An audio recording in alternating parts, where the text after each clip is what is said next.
May 2023, Greenwater, Washington. On day 1 of our camp out, we experienced juvenile games and Cindy had her sighting. On day 2 of our camp out, the butt print was found and Terry had her sighting. On day 3, it was my turn. Because you stopped there, Barb went to her tent, and then Kevin and I were walking this way, and I was like, whoa, wait a minute. He's like, whoa, wait a minute. And then we go over there, and we're saying our hellos, and then Barb's like, I just had a sighting. I'm like, well, where? And she's like, by Heidi's truck. And I'm like, wait a minute, get over here and look at this. You had a Because this is sighting? right here. Yeah, just right here, just 10 minutes ago.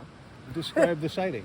I just came off the little side road here where my car is. Yeah. And I saw this very tall black shadow just blocked out the lights over there and went behind Heidi's truck and went off the road this way. Okay. And yeah, and there was no lights, so there wasn't these guys. They were already over there. Right. And so then show them the stick here, the branch that they found. Yeah. And Heidi just got here. And also this, just before we went for the walk, this is where the berry smell was that was so intense. Oh, okay. So, yeah. Wow. I know. Heidi bringing the mojo. Yeah. Thank she you. Thank you so much. Thank you. Thank you. Well, and then even while we're standing here talking about it, there's sticks breaking and things over there. So they're right here with us. Yeah. I go over to my tent and I can smell berries, powerful smell of berries. Okay, so I go over, I come back and I walk through the berry smell again, like right in here. So I go over and I realize that I had grabbed the wrong thing when I went to my tent, so I go back again and I walk through the berry smell again. So I go over, I come back, and it's still here, this very intense berry smell. That's when I saw you and Debbie getting up and I said, come over here. And at that point, it was like in front of the vehicle, which at that time was back farther. I smelled it about right here, and then I walked forward a couple steps, it was gone, and then I walked forward a couple more, and it was there. Yeah, It was powerful. it was like you were standing in a jar of preserves. Yeah. It was wonderful. And then it was just gone. Yeah. Yeah. Okay, so then after that, I go back over to the fire and we're gonna go drumming. So Tracy and I are gonna follow Steve. He's our leader and he just had an experience. So he had the flashlight and I said, just take us wherever your heart thinks we need to go. We'll follow you with the drums. So we came up and went out up here. There were a bunch of people right here when we went up. As you guys were heading up to drum, Ashley, Kevin, and I were standing at her rig. And they joined you and went, and I came back down. And so I came back down, had to walk around Heidi's car right here. And as I'm walking down here, I really felt something was right there. I mean, like I walked as fast as I could with my little, and yeah, so that was all in that right time frame of Right there in the right there. It was right there in the dark. So I Well, now you know he was. yeah. Well, Listening maybe to your she- timeline, I'm like, oh, that's Right. what It I fits was. right in. I walked right through there, and y'all went up the other way. Yeah. So Very Yeah. cool. We come back down the road and we walk in here and that's my driveway right there. As we came by there, I told Tracy, I'm just going to cut off here and go put my drum away. I'll be over there in a minute. So I go in, I put my drum on my bed with the beater beside it and I said, you're welcome to play with this. And that's all I did. I just walked right back out and at that point, Heidi's vehicle was right here, okay? So I'm like right there at the end of this driveway. The vehicle is here, and right here, there's a Sasquatch who's like 7 feet tall and thin.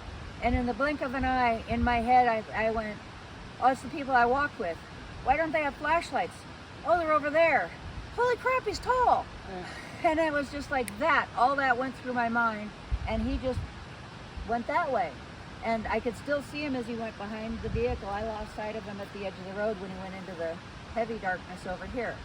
Okay, so I'm like stoked. I mean, I just saw a Sasquatch, and I mean, like from there to here, he was right here, and he's this tall, and he's not big and broad. He's skinny, but tall, and the silhouette and everything. This is no doubt a Sasquatch. So I go back over there, and I'm like, I just had a sighting, and they're like, we gotta show you the stick, and I'm like, I just had a sighting, and they're like, you gotta come and see the stick, and I'm like, what stick? I had a sighting. So I'm just like dumbfounded that they are more concerned about this stick. So then we come over here, and Heidi's back tire, she had just pulled in a few minutes before.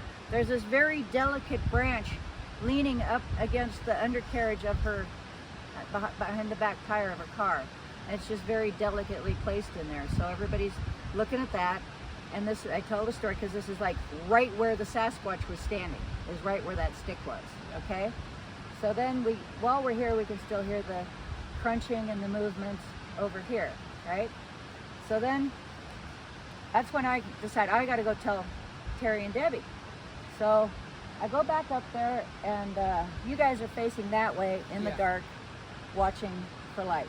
And I'm standing in front of you facing this way, and we're talking. And a few minutes go by, and right about 30 feet behind you guys, right through the middle of that area, about so high, there's this black blur runs through, and it doesn't completely block the light from my camp because I had a lantern on, but it severely dimmed it as it went past. And I'm like, oh my gosh, this blur just went through, and I'm like, you guys got to turn around, and you're like, ah, we're good. And then there's this like grapefruit-sized ball of light flashes right there on the edge by the top of the little trail here, and I'm like, you guys got to turn around, and you're like, yeah, we're good. So I'm still standing there, I'm still facing this way, and over the edge, because I had a lantern on here, over the edge I see this like black figure pops up about halfway across the light from my tent and goes toward the road. And I'm like, holy crap, he's still here, he's right there, you guys have got to turn around. And then there's like another grapefruit-sized flash of light, and you guys finally turn around. We didn't want to get up out of our chairs. So by this point, I'm getting tired. I've been standing here, I've been on this hike up the hill drumming, and it's like, okay, well, I gotta go sit down.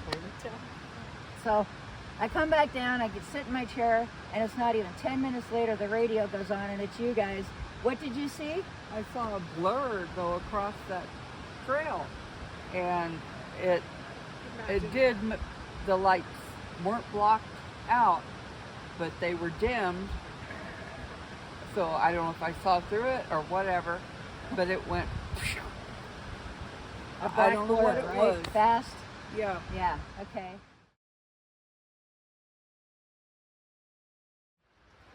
I've made a point of not walking up this hill because this has been a place where we find things.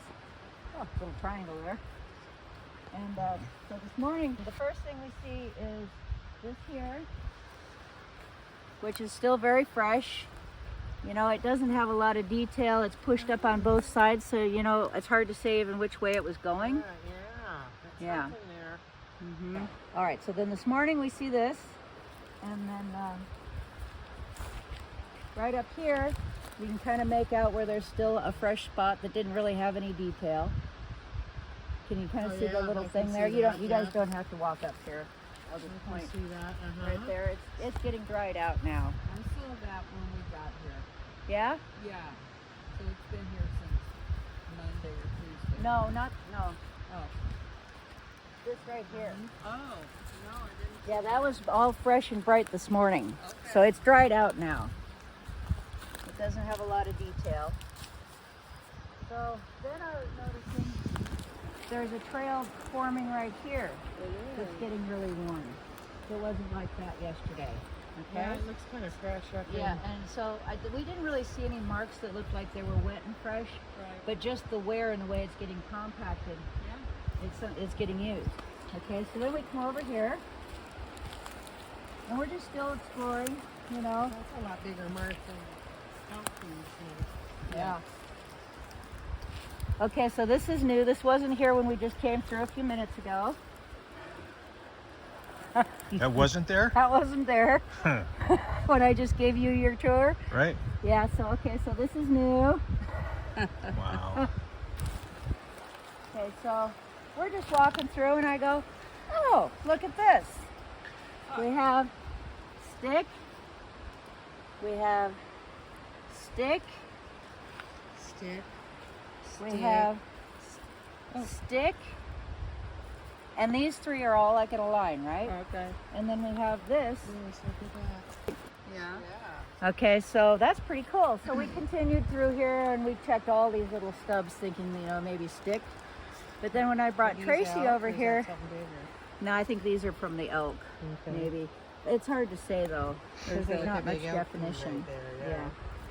And the elk had been, there was a lot of fresh mark from the elk when I set up here Monday. That's very Okay, interesting. so while I was here, we were thinking this was just one of these stumps that, right? Yeah. And then when Tracy's here, I looked at it and was like, well, it's smaller down there than it is up here. Oh, wow. I actually did find one more little stick that's stuck in a stump over here, but it appears to be old and I don't think it's really included. But yeah, that one behind us was not there half an hour ago. Wow.